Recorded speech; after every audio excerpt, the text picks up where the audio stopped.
Hello children. இன்னைக்கு நம்ம பார்க்க போற டாபிக் வந்து theories of biological evolution. இதுல வந்து first theory of Lamarck, second Darwinian theory, third வந்து mutation theory of De Vries. Lamarckism அவர் சொன்ன விஷயங்கள் theory of inheritance of acquired characters. So அதுல பாத்தீங்கன்னா use and disuse of organsல first evolution of use of organs. அதுல first example long neck of giraffe. So இந்த giraffe அப்படிங்கிற இந்த animal இப்போ இருக்கு நம்ம பார்த்துட்டு இருக்கோம். இதுக்கு முன்னாடி அது எப்படி இருந்துச்சுன்னா ஒரு ஹார்ஸ் மாதிரி ஒரு ஆர்கானிசம் இருந்திருக்கு. இது தரையில இருக்கக்கூடிய அந்த புல்வெளிகள்ல இருக்கக்கூடிய புல்லெல்லாம் சாப்பிட்டுட்டு கழுத்தை எக்கி எக்கி ஒரு மரத்து மேல இருக்க இலைகளை சாப்பிட்டுட்டு இருந்திருக்கு. அப்போ அந்த கழுத்து எக்ஸ்டெண்ட் ஆகி ஜிராஃப் அப்படிங்கிற ஒரு ஆர்கானிசம் உருவாயிருக்கு. ஸோ இதுதான் வந்துட்டு evolution by use of organs. அந்த உறுப்பை அதை பயன்படுத்தினதுனால ஒரு புது உயிரினம் வந்து தோன்றுச்சு அப்படின்னு சொல்றாங்க. எவல்யூஷன் பை டிஸ்யூஸ் அப்படின்னா இதுக்கு example disappearance of limbs in snake. பாம்புகளுக்கு எல்லாமே வந்துட்டு கால் வந்து ஒரு காலகட்டத்தில் இருந்திருக்கு. அது காலப்போக்கில் அது பயன்படுத்தாதனால அந்த கால் மறைஞ்சிருக்கிறதாக சொல்றாங்க. இதுதான் லமார்க்கிசம். ஆனா இந்த தியரி பாத்தீங்கன்னா அக்செப்ட் பண்ண முடியாத ஒரு விஷயம். சோ இது வந்துட்டு இந்த தியரி வந்து யாரும் ஏற்றுக்கொள்ளப்படல.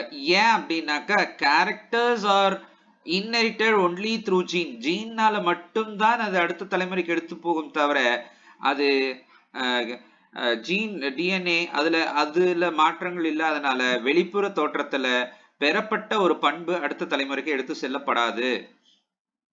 அடுத்தது Darwinism, theory of natural selection. So proposed by Charles Darwin. So உங்களுக்கு தெரியும், he is known as the father of evolution. It was based on the observation during a sea voyage in a sail ship called HMS Beagley. So அவர் வந்து HMS Beagley அப்படிங்கிற அந்த ஷிப்ல வந்து பயணம் மேற்கொண்டு அதுல நேச்சுரல் செலெக்ஷன், இயற்கை தேர்ந்தெடுக்க வேண்டும் அப்படிங்கிற அந்த விஷயத்தை வந்து சொல்றார். Alfred Wallace, a naturalist worked in the Malay archipelago, had also come to a similar conclusion. So Alfred Wallace அப்படிங்கிறவரு இந்த ஆர்கிபெலாகோ அப்படிங்கிறது மலேசியா, சிங்கப்பூர் அந்த சைட்ல அவரும் ஒரு இயற்கை ஆர்வலர். இதே போன்ற ஒரு ஆராய்ச்சி பண்ணார். Work of Thomas Malthus on population influence Darwinism. So Darwin அப்படிங்கிற ஒரு மனிதர் வந்து தாமஸ் மால்தஸ் அப்படிங்கிறவரோட தான் அந்த கண்டுபிடிப்பை வச்சுதான், அவரு செஞ்ச விஷயங்கள் வச்சுதான் இவருக்கு பிடித்தமாய் போய் இத பண்றாரு. டார்வினிசத்துல ஃபர்ஸ்ட் கீ கான்செப்ட் அப்படின்னு எடுத்துட்டோம்னா ரெண்டு இருக்கு. First branching டெசென்ட்.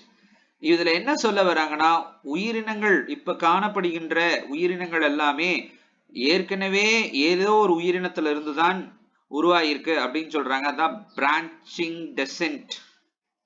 அடுத்தது என்னன்னா நேச்சுரல் செலெக்ஷன், இயற்கை தேர்ந்தெடுத்தல். So consider a bacterial colony. இது ஒரு பெட்ரி டிஷ்ல நம்ம பாக்டீரியா வளர்த்துறோம். இதுல ஏ காலனி, பி காலனி அப்படின்னு சொல்லிட்டு ஃபர்ஸ்ட் நம்ம பாத்தீங்கன்னா ஏ காலனியை வளர்த்துறோம். இதுல வளர்த்திட்டு அதுல ரெண்டு வேரியேஷன்ஸ் இருக்கு. ஒன்னு ப்ளூ கலர், ஒன்று ரெட் கலர்.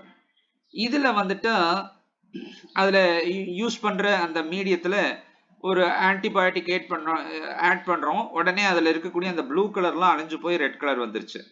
ஸோ அதுக்கப்புறம் பாத்தீங்கன்னா இந்த ப்ளூவோட பாப்புலேஷன் வந்து அப்படியே குறைஞ்சுக்கிட்டே போகுது, இந்த ரெட் பாப்புலேஷன் மாறிக்கிட்டு இருக்கு. ஸோ அப்போ ஒரு நியூ கண்டிஷன்ல யாரால வாழ முடியுமோ அவங்க தான் வந்து பிற்காலத்துல அதோட இனத்தை பெருக்க முடியும். ஸோ இந்த டார்வினிச தியரியில நேச்சுரல் செலெக்ஷன்ல பாத்தீங்கன்னா இதுல ஒரு 5 விஷயங்கள் இருக்கு. Heritable minor variations, over productions, limited natural resource, struggle for existence and struggle of the fittest. Heritable minor variations அப்படின்னா எடுத்துட்டு போறது அடுத்த தலைமுறைக்கு. It is an either beneficial or harmful to the.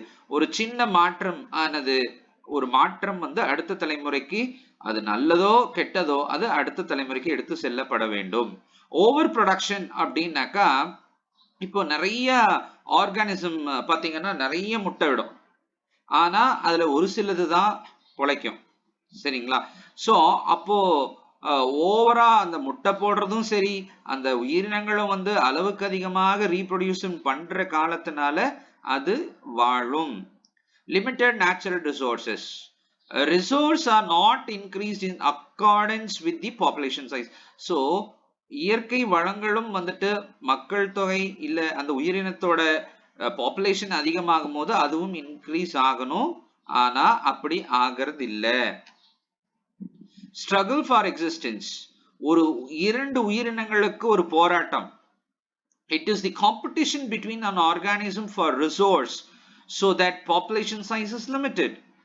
So இப்போ ஒரு இருவேறு உயிரினங்கள் இருக்குன்னா அது ஒரே ஒரு உணவுக்காக போராடுது அப்படின்னாக்கா அதுல பாத்தீங்கன்னா நமக்கு அந்த சாப்பாடு யார் போட்டி போடுறாங்களோ அவங்களுக்கு தான் அது கிடைக்கும், அவங்களோட சைஸ் தான் இன்க்ரீஸ் ஆகும். சர்வைவல் ஆஃப் தி ஃபிட்டஸ்ட், யாரால இந்த உலகத்துல இந்த இயற்கை மாற்றத்தை தாண்டி போட்டி போட்டு வாழ முடியுமோ அதனால மட்டும்தான் இங்க உயிரோடு இருக்க முடியும், இல்லனாக்கா அழிஞ்சு போயிடும். அதான் சர்வைவல் ஆஃப் தி ஃபிட்டஸ்ட்.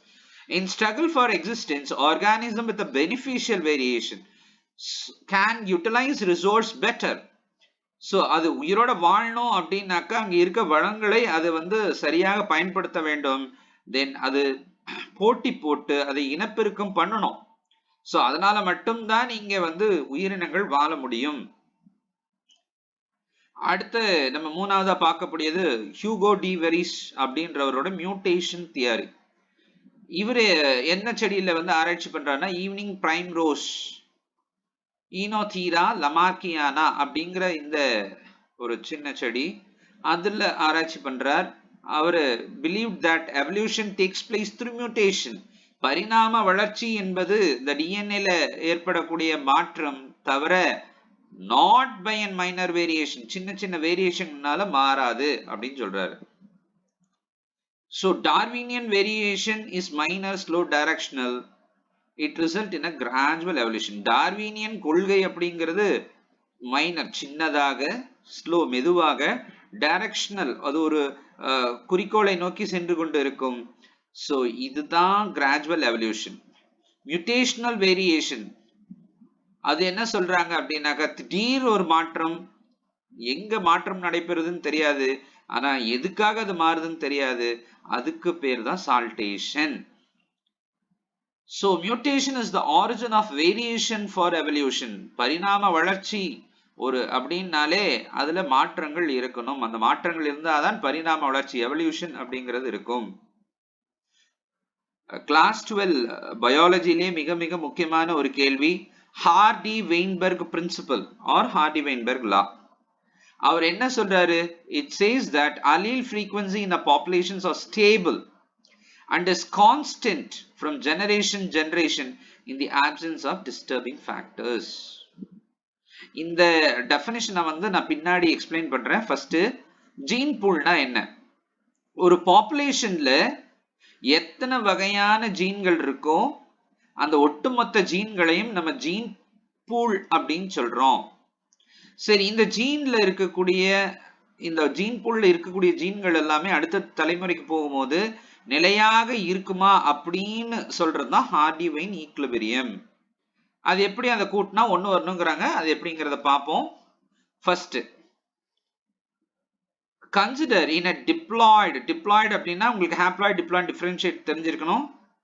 நம்ம ரீப்ரொடக்டிவ் செல் எல்லாமே ஹாப்ளாய்டு, பாடி செல் எல்லாமே டிப்ளாய்டு. இதுல ஃப்ரீக்வன்சி அப்படிங்கிறது அடுத்தடுத்த தலைமுறைக்கு எப்படி எடுத்து செல்லப்படுகிறது அப்படிங்கிறது தான் ஃப்ரீக்வன்சி. சோ ஒரு ரெண்டு ஜீன் இருக்கு, ஏ கேபிட்டல் ஏ அப்படிங்கிற ஒரு ஜீனும் ஸ்மால் ஏ அப்படிங்கிற ஒரு ஜீனும் இருக்கு. சரிங்களா? சோ டிப்ளாய்ட்னால நம்ம கேபிட்டல் ஏன்னு எழுதுறோம். அது எத்தனை தலைமுறை எடுத்து செல்லப்படுகிறது அப்படிங்கிறது தான் பி ஸ்கொயர்.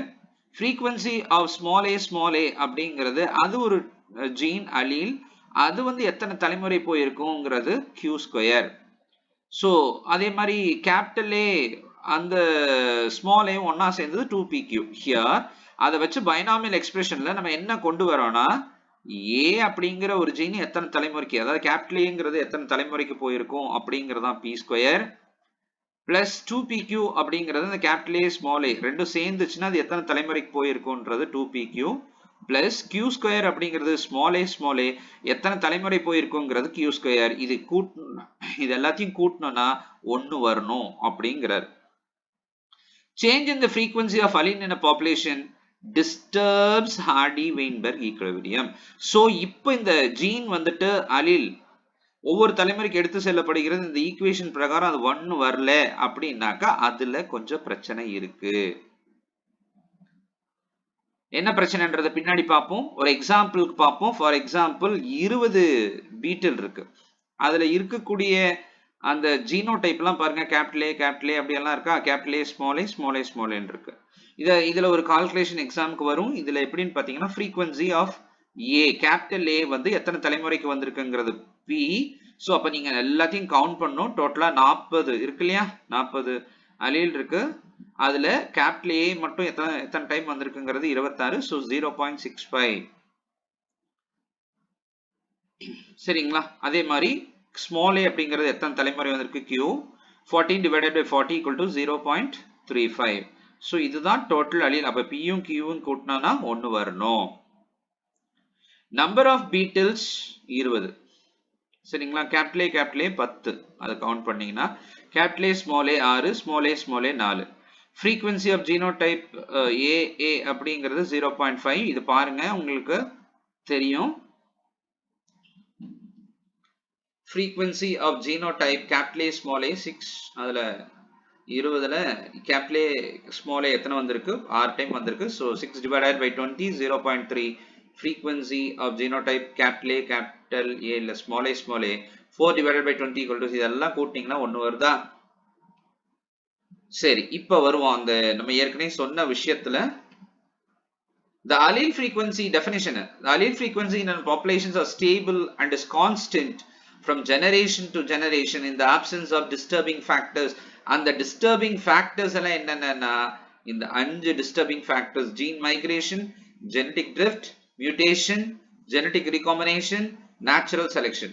அதுல gene migration இந்த டயகிராம்ல இங்க கொடுத்திருக்க ஒரு இந்த ஃபிகரை வச்சு நீங்க கண்டுபிடிக்கலாம். ஒரு இடத்துல ஒரு ப்ளூ கலர் குருவிகள் வந்து இருக்கு சரிங்களா. நல்லா பாருங்க, அந்த ப்ளூ கலர் குருவி என்ன பண்ணிருக்கு, திடீர்னு அந்த இடத்தை விட்டுட்டு வேற ஒரு இடத்துக்கு பாப்புலேஷன் பியோட ஜாயின் பண்ணி அங்க போய் அதை இனப்பெருக்கம் பண்ணுச்சு. அப்போ அந்த ஹார்டி வெயின்பெர்க்லா சொன்ன அந்த ஈக்குவேஷன் சரிப்பட்டு வராது. Gene flow from one population to another, ஒரு இடத்துல இருந்து இன்னொரு இடத்துக்கு அந்த குருவி போயிருக்கு. அதே மாதிரி சிவப்பு கலர் குருவி இந்த பக்கம் போச்சுன்னா அந்த, ஏன்னா அதுல இருக்க ஜீன் வந்து ஜீன் டைப் அலீல் வந்து இது கூட சேர்ந்துரும் இந்த பறவைகள் கூட. Genetic drift. ஜெனடிக் ட்ரிஃப்ட்னா என்ன, இது நல்லா பாருங்க. ஒரு பாப்புலேஷன்ல ஒரு எல்லோ கலரும் ரெட் கலரும் இருக்க பீட்டில் இருக்கு. அதுல ஒரு சிவப்பு பீட்டில் மட்டும் தனியா போய் எங்கேயாவது வாழ போய் அங்க அது இனத்தை உருவாக்குச்சு அப்படின்னாக்கா அதுதான் ஃபவுண்டர் எஃபெக்ட் அப்படின்னு சொல்றோம். Gene flow by a chance causing change in the frequency. So genetic drift. So change in the gene frequency we call it as genetic drift. So on the population la ஒரு Hardy Weinberg equilibrium வந்து ஒண்ணு வராது காரணம் genetic drift. அந்த frequency change ஆச்சு அப்படின்னாலே Hardy Weinberg equilibrium வந்துட்டு p plus q equivalent to p plus q the whole square equivalent to 1 அப்படிங்கிறது வராது. மியூட்டேஷன் அப்படிங்கிறது உங்களுக்கு தெரிஞ்ச விஷயங்கள் தான். மாற்றம், ஜீன்ல ஒரு மாற்றம், டிஎன்ஏல ஒரு மாற்றம். இந்த மாற்றங்கள்னாலையும் இந்த ஹார்டி வெயின்பெர்க் ஈக்குலிபிரியம்ன்றது சமநிலையில இருக்காது. ஜெனடிக் ரீகாம்பினேஷன் இது வந்து இயற்கை தான். என்னன்னு கேட்டீங்கன்னா ரீஷஃப்லிங் ஆஃப் ஜீன்ஸ். ஜீன்ஸ் எல்லாம் இடமாற்றம் நிகழ்த்தப்படும். அந்த நிகழ்த்தப்படுறது வந்து இயற்கை தான். அதனால அதுல ஒரு பெரிய மாற்றமா நிகழ்த்தப்பட்டுருச்சு அப்படின்னாலும் ஹார்டி வெயின்பெர்க் ஈக்குலிபிரியம் வந்து ஈக்குவலன்ட் டு 1 வராது. அடுத்தது நேச்சுரல் செலக்ஷன், இயற்கை தேர்ந்தெடுக்க வேண்டும். நம்ம ஏற்கனவே நம்ம ஜிராஃப் கதை பார்த்தோம் இல்லையா. சோ அதுல 3 type: stabilising, directional, disruptive selection அப்படின்னு இருக்கு. ஸ்டெபிலைசிங்னா என்ன, மோர் individuals acquire mean character value and variation is reduced. So more individual ஒரு தனியாக இதுக்கு இன்னொரு இமேஜ் பாத்தீங்கன்னா இதுல ஓவராலா இந்த இமேஜ்ல உங்களுக்கு எல்லாமே காமனா இருக்கு. இதுல ஸ்டெபிலைசிங் பாருங்க, ஒரிஜினல் பாப்புலேஷன் அப்படி போயிட்டு இருக்கு. ஆனால் ஒரு புதுசா ஒரு பாப்புலேஷன் வந்து இந்த இமேஜ பாருங்க, அதோட இந்த கலர் மட்டும் பாருங்க. ஃபர்ஸ்ட் நம்ம எதை பத்தி பார்க்க போறோம்னா ஃபர் கலர் ஆஃப் ராட் எலியில இருக்கக்கூடிய ரோமங்களை வச்சு பார்த்துட்டு இருக்கோம். அந்த பாப்புலேஷன் வந்து எப்படி இன்க்ரீஸ் ஆகுது டிக்ரீஸ் ஆகுது. ஸோ இதுல 5 வகையான எலிகள் இருக்கு. அதோட பாப்புலேஷன் இப்படி போயிட்டு கிராஜுவலா போயிட்டு இருக்கு. ஆனால் அதுல ஒரே ஒரு பாப்புலேஷன் மட்டும் இன்க்ரீஸ் இப்படி ஆச்சு அப்படிதான் ஸ்டெபிலைசிங் செலக்ஷன். டைரக்ஷனல் இந்த 3 வகையான ஃபர் கலர் இருக்க எலிகள் பாத்தீங்கன்னா அதோட பாப்புலேஷன் ஒரிஜினல் பாப்புலேஷன் நம்ம ஏற்கனவே பார்த்ததை விட இந்த 3 மட்டும் அப்படி போய் அதிகமாகி குறைஞ்சதுன்னா அது வந்து டைரக்ஷனல். டிஸ்ட்ரக்டிவ் செலக்ஷன் அப்படின்னாக்கா ஒன்னு பாப்புலேஷன் இது வந்து இந்த கிராஃபோட இந்த ஃப்ளோ பாருங்க, இந்த எலியோடது.